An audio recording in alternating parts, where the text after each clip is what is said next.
Okay, thanks Molapol for that introduction. And ladies and gentlemen, friends and colleagues, it's good to be back in ICRISAT. Now, this title you see in front of you, I agreed with Dave Hossington as my title. Of course, before knowing what other people were going to say. So I had to cut down on a drink last night to recast some of it in the light of what I heard yesterday. Not just in the presentations, but also in the coffee breaks and those unguarded comments after the beer drinking and things like that. However, I'm going to stay with the same structure, but with a different balance. So this is in my summary in your leaflets.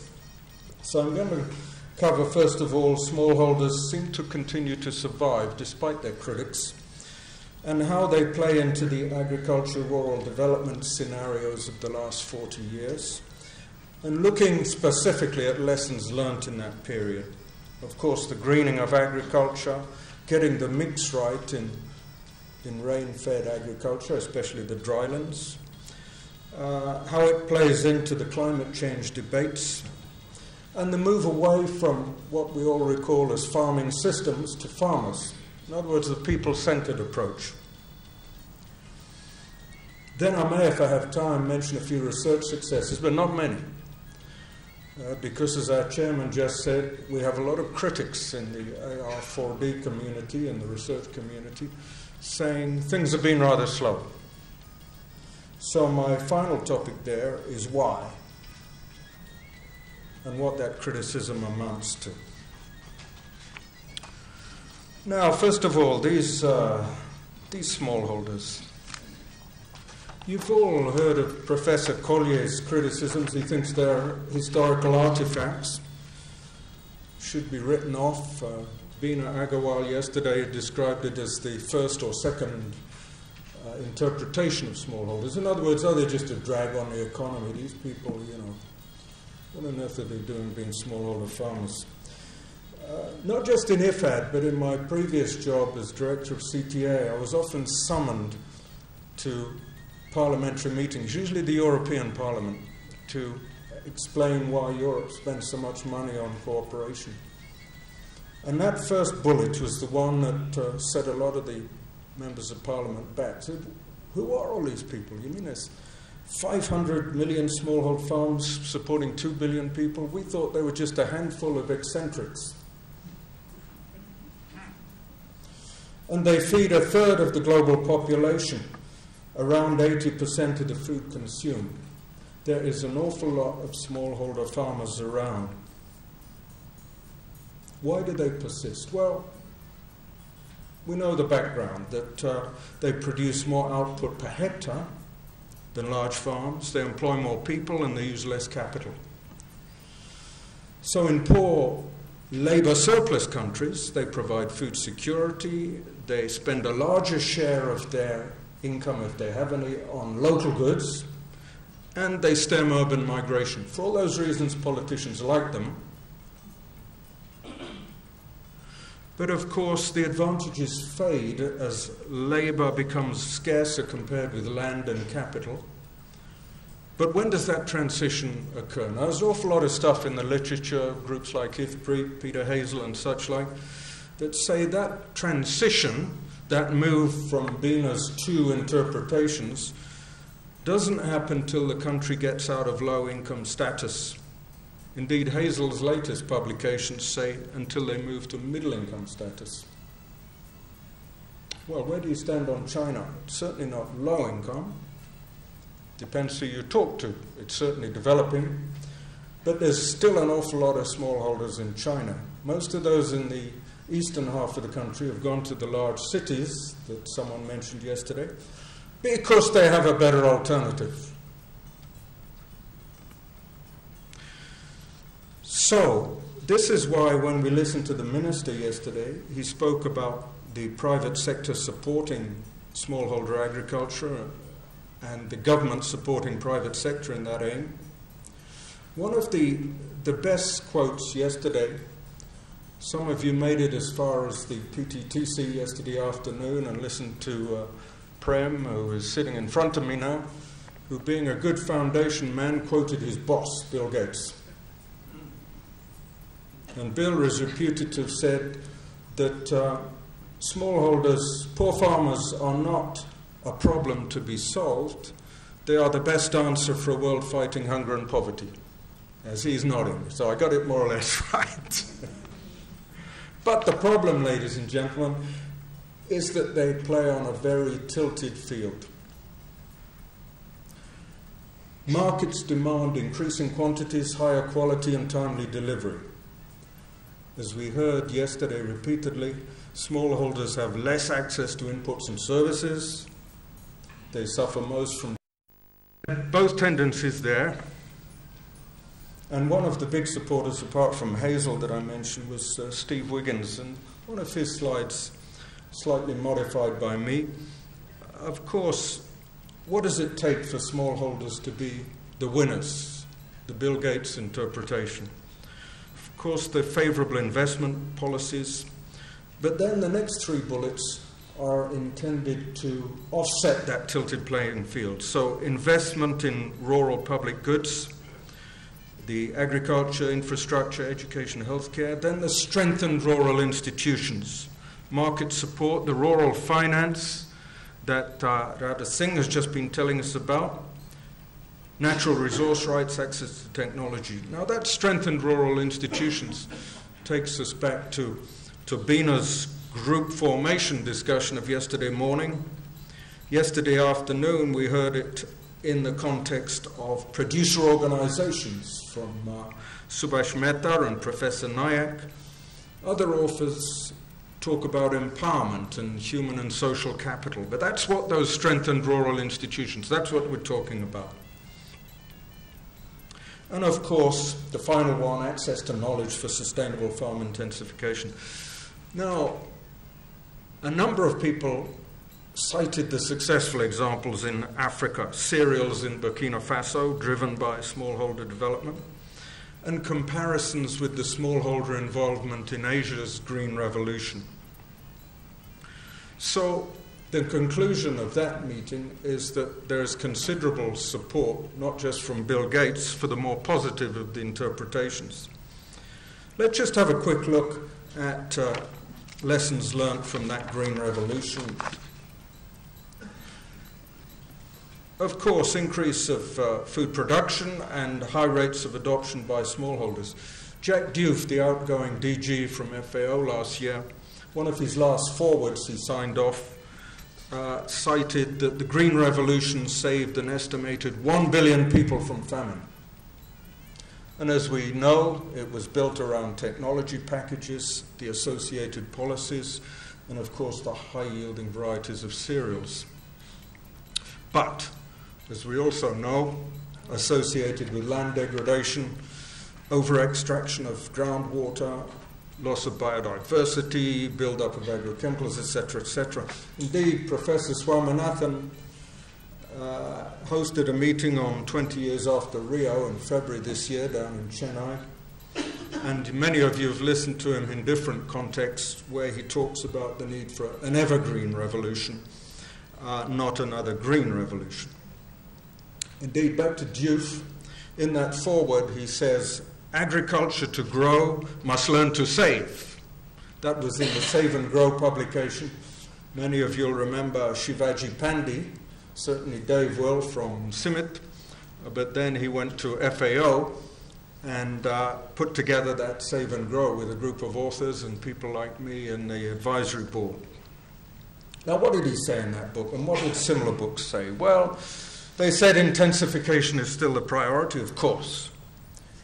Improved inputs are still required, policies, investments in R&D infrastructure, and a focus on farmers. But need for an ecological approach and increased resilience, and to take note of the additional considerations since the Green Revolution, volatile food prices, the costs of subsidies, which rule out similar approaches, climate change and energy scarcities. And that, of course, ladies and gentlemen, could be packaged up in what some people call the ecosystem approach.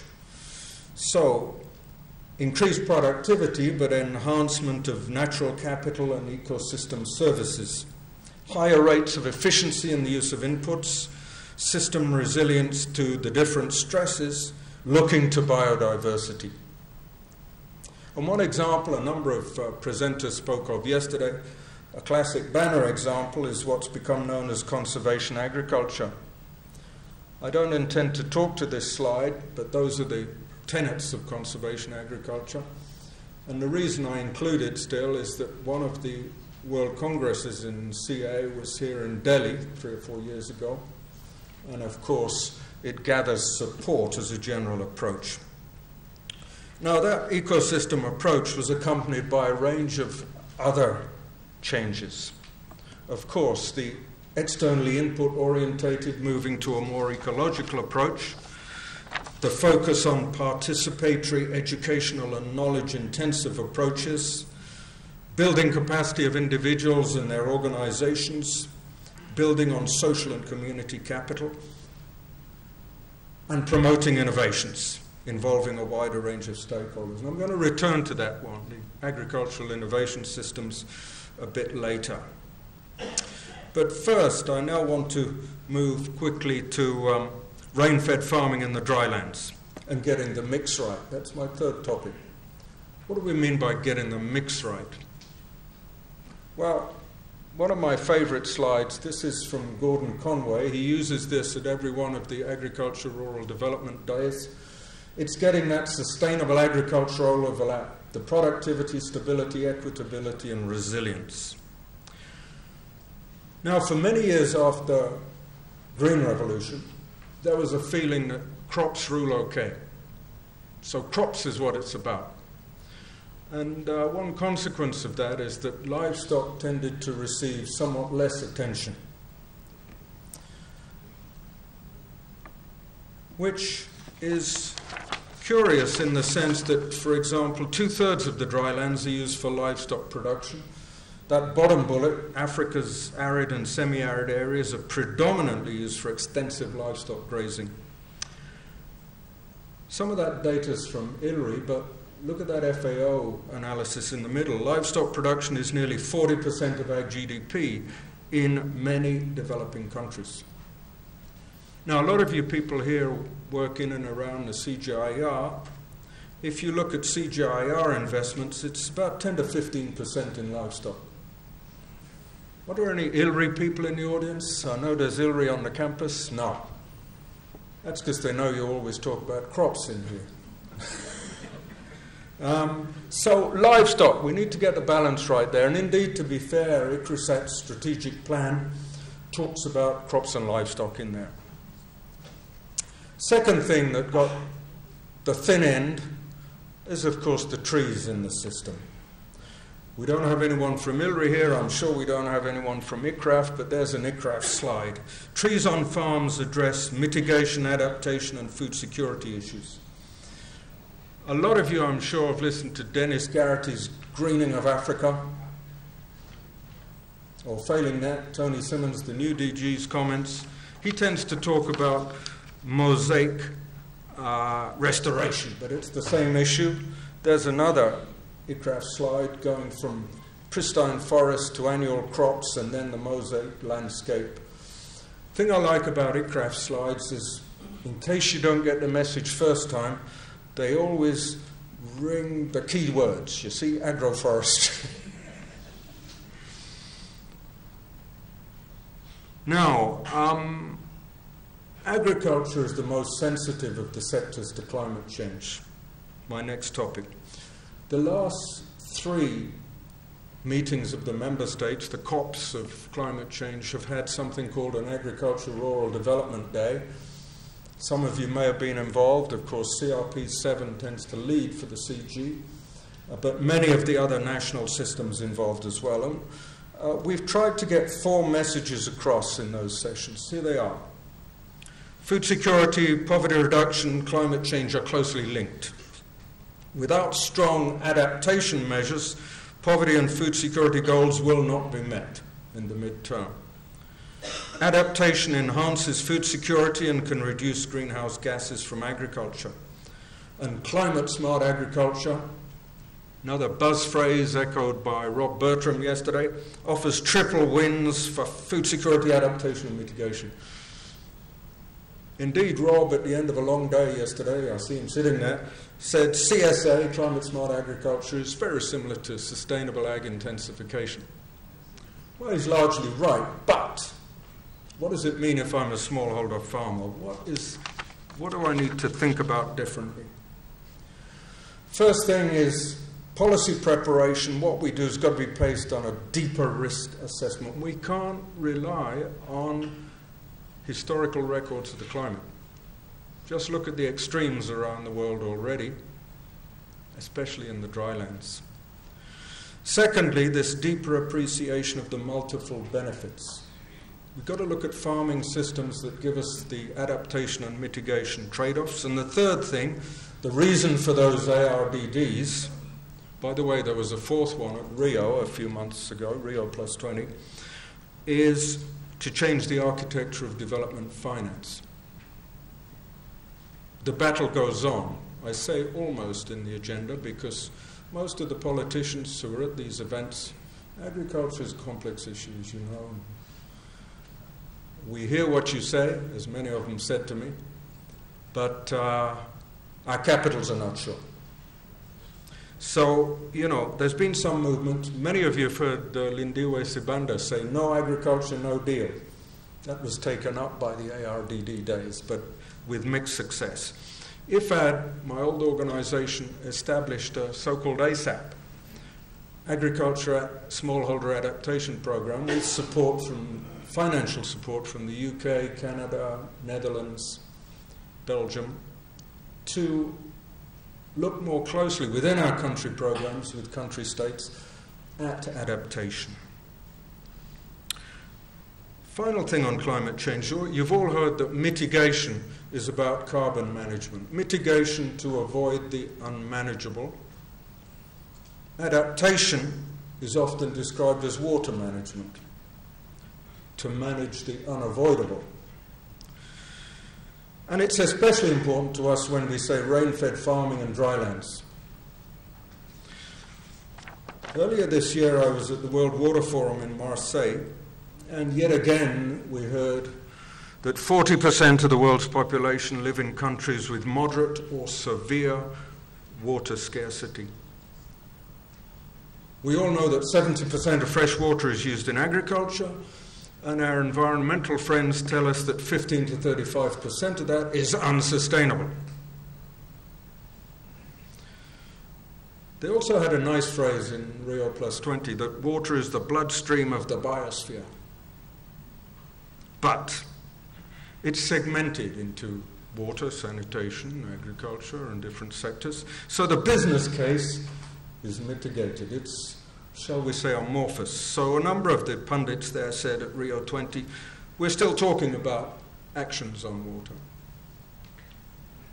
But, back to Rob Bertram yesterday evening, he said that USAID's policies, governance, institutional structures to improve water demand management.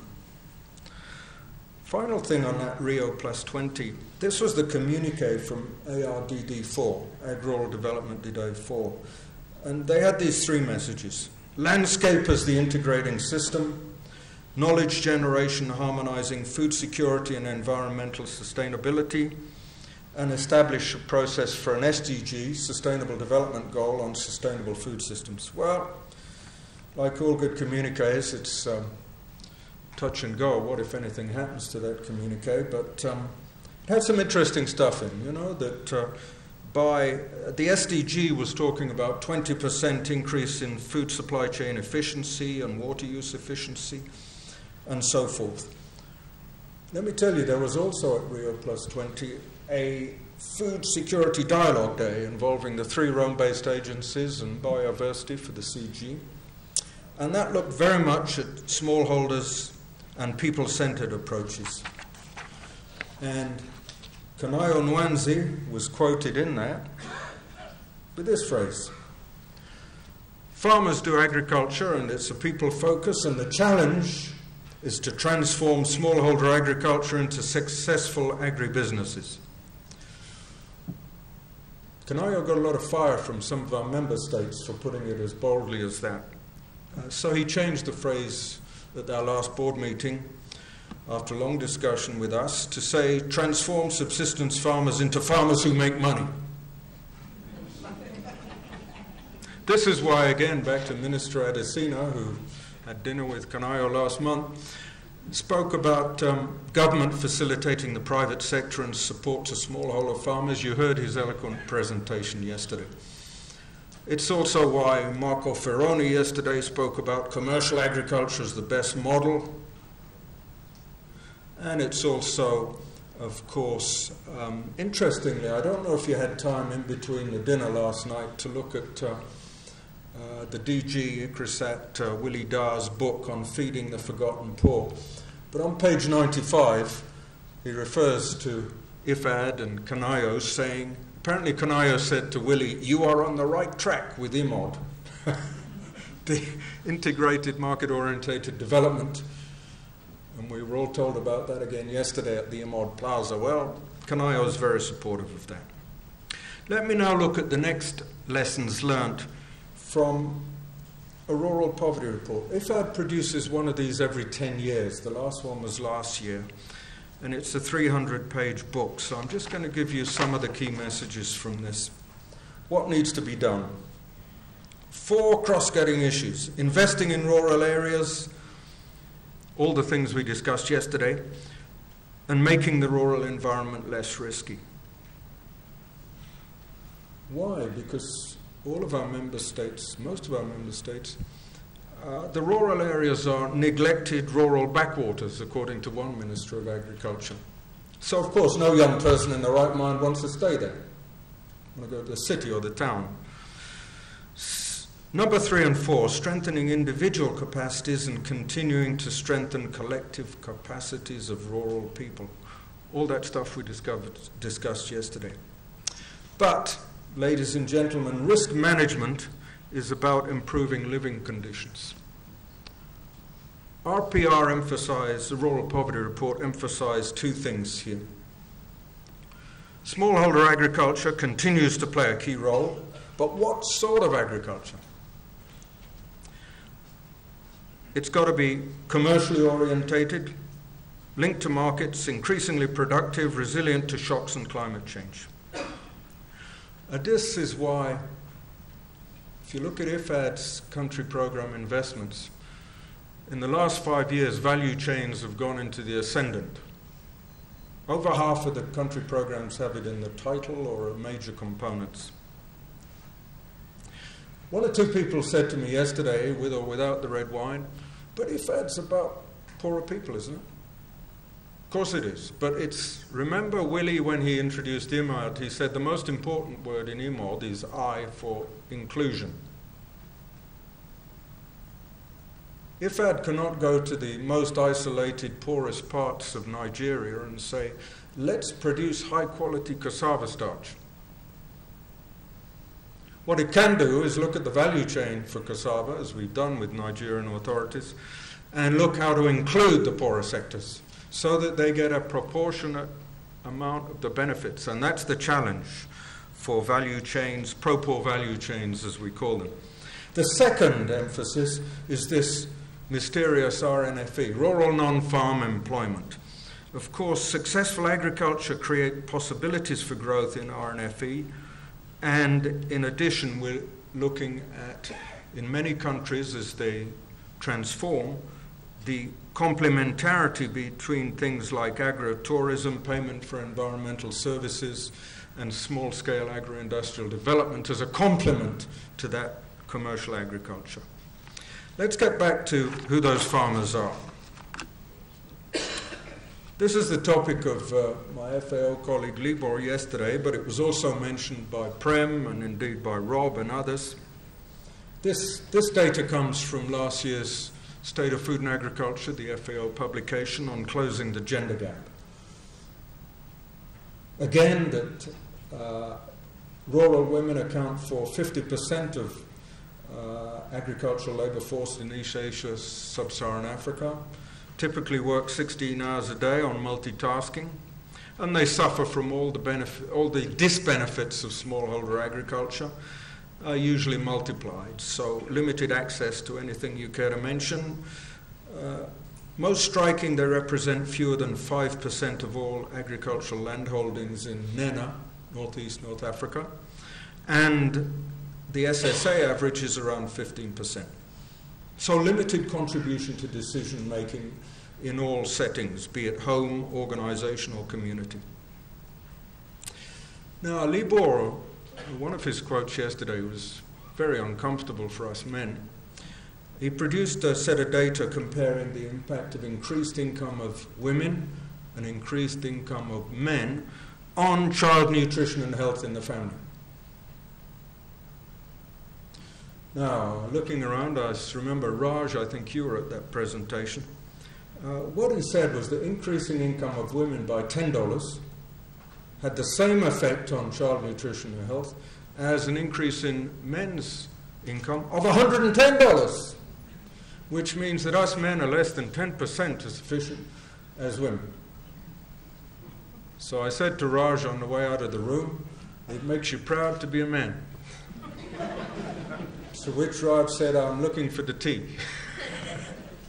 Now, IFAD actually has a pretty good record on gender, and I don't have time to discuss those. What I will mention is we went to our board last April with a new gender policy, and it looks at these three things on the bottom: economic empowerment, representation, citizenship rights, and workload reduction. It's on the website now, went through the board, generally well appreciated.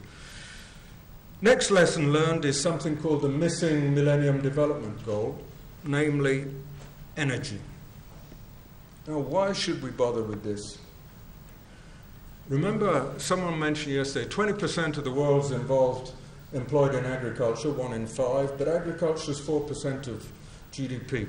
So young people once again say, agriculture, no thanks. It's a recipe for being poor. So the interest, a number of our member states came to me in Technical Advisory Division of IFAD saying, you know, should we be in this business? There's so much hype, so much noise. It seems to be a loser. What do we do about it? And we had initially a round table with the member states at our governing council where these were the sorts of issues we looked at. But of course, if you want your smallholder farmers to be more productive and earn some money, then their labour has to be more effective. And rural energy is one of the routes to do that. So agriculture is energy, but the provision of energy is critical to intensification of agriculture. We had actually Professor Swaminathan at that meeting, and in concert with the professor, we came up with this formulation.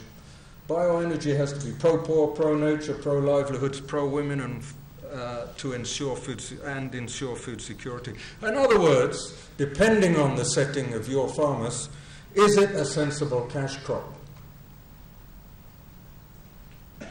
Now, a lot of my NGO colleagues at about the same time as we were doing this were saying, you know, bioenergy is taking the food of the poor to fuel the cars of the rich. Nice snappy phrases of that sort. But if, again, you're trying to generate wealth for smallholder farmers, and you observe these constraints, then maybe there's mileage in it. And indeed, this is why IFAD subsequently is setting up a facility on non-food crops or complementary food crops for local energy. We're not concerned with rich people's cars.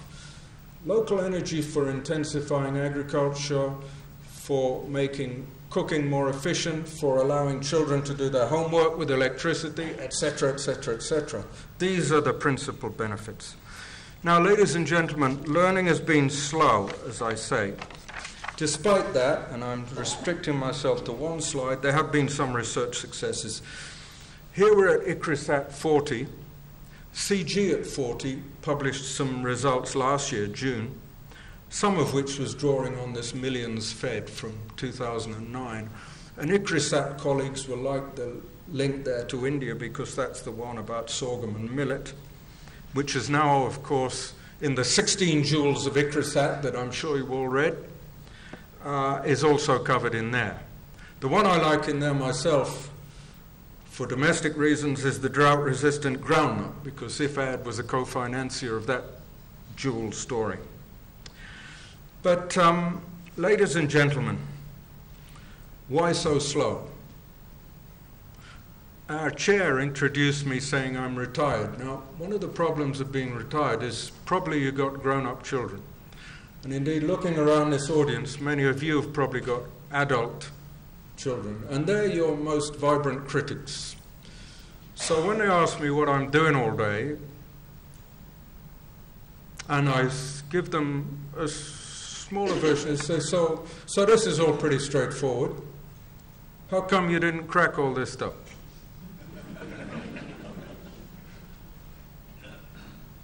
Subtext, why are you leaving it to us?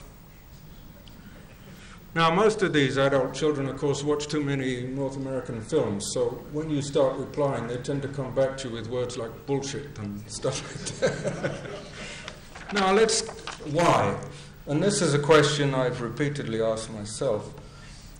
These 4 reasons. First of all, most of us in this room have been research workers. You know, to be a success, you've got to be single-minded and focused. You get up in the morning, you think about your project. You have dinner, you think about a project. You think about a project, you don't talk to your girlfriend or your wife because you're thinking about your project. That's the only way you make progress. So the whole way research workers get ahead is being single-minded and focus on projects. Remember that landscape, a formidable multidisciplinary challenge. That's reason number 1. Now, those of you that have read the ICRISAT strategic plan, which Willie Dar introduced, then we heard Nigel Poole and then Dave Ossington again, they didn't actually mention page 52 in the ICRISAT strategic plan. And that one is about cultural change at ICRISAT. And the first 2 things they talk about is stronger interdisciplinarity and interinstitutional teamwork and a systems perspective. Easy to write that stuff, eh, Dave? But not so easy to put in practice. Cultural change is always the tough one. So let's move on hastily to project outputs don't often lead to innovations. Now, there's a literature around this, especially the last 10 years. The last biggest chunk of literature was this one, June this year, hosted by the World Bank, Ag Innovation Systems Investment Sourcebook. And I put this up just to show you the complexity of those partnerships. You see the first half dozen there are private sector players, which is why, again, Minister Adesina, Marco Ferroni, Florence Wambungo all talk about public-private partnerships. It's also why we had a P in the ISPC, the Science Council of the CG, P for partnerships. But it's tough, and it's work in progress. So let's come back to that last one. Innovations don't necessarily scale up to impact. Now, back to Prem yesterday afternoon. He said that his big boss, Bill Gates, wanted scale. Not his 10,000 beneficiaries who want to see real impact, right? Because he's an ambitious man, and so's Prem, I hope. But BMGF, Gates Foundation, is not alone in this. Look at these quotes. BRAC, our friends in Bangladesh, small is beautiful, but big is necessary. This was to upset their friends in intermediate technology, Then we had the IFAD. Every 3 years, IFAD has to revisit its strategic framework, the SF. So back 5 years ago, we said innovation without scaling up is of little value. Our member states were not sufficiently convinced by that. So last year, we had to say scaling up is mission critical for IFAD to achieve its goals. Now, the World Bank, who also go through replenishment periods for IDA, also got the panic on this one. So they're working with IFAD and others on guidance for building long-term scalability on the design of operations. What does this mean? Well, we worked, of course, cross-examining our own successes and failures with groups like the Brookings Institute, World Bank. One of the interesting things for a group like ICRISAT, this is a publication from people that contributed to that study. What do we look for in scalability? Well, is the model credible? Have we got independent evidence? How observable is that model? I mean by model, you know, our research output. We've come up with a solution to X. How relevant is it for the need sharply felt by the customers, the clients, the target population? What are the relative advantage over existing practices? And is it easy to test and ease of adoption? And hopefully we don't need the cultural changes that the ICRASAT strategic plan tells us about. And are resources saved, or is funding there? These are the things that we look at carefully. And that led to anguished discussion of how we get there, and a discussion of what became known as drivers and spaces for upscaling. Drivers, innovative ideas linked to the research, the vision, the leadership, the catalysts, the incentives and accountability, and the rewards to achieve that scale-up. And then, of course, the spaces to do it. The fiscal, the NR, the organizations involved, the learning, etc. Now, since this scale-up language is getting so diverse, the last big publication on this, there was a workshop beginning of this year. Some of you may have spotted in IFPRI 2020 in June, something called Scaling Up in Ag and Rural Development and Nutrition. And this carried with it something that IFAD was trying to work out, you know, when we look at our country program designs with country governments, and it looked like this, you know, define the scale of the issue and the time scale of the change. The pathways, in other words, what are those drivers and spaces? The institutional and policy context, defining the partners, the operational instruments, and the M&E to deliver on it. Now, finally, ladies and gentlemen, what does this mean for CGIAR and ICRISAT? Well, two things right away. First of all, we definitely needed that P in the ISPC. Previously, we had the Science Council of CGIAR. Now we've got the Independent Science Partnership Council, except that they've been too busy looking at CRPs to spend much time on P, up to now. We also need that cultural change in the ICRISAT strategic plan for the same reason. And all the other things that are in the integrated reform proposal of the CG. This is one of Kathy Sierra's favorite slides from 2007. You know, the external issues that led to that reform process. And then the concerns about mission creep of the CG, the complex, cumbersome governance, the static partnerships. And that led to the integrated reform proposal. I didn't tell our chairman that I was the chair of the change steering team because I didn't want people to ask me questions about that. And it took us till 2012 to get the full portfolio of CRP, CG research programs. Now, the bottom line of that reform, for many of us, is the resources for the CG on the increase, the same or declining? Declining as it was before the reform.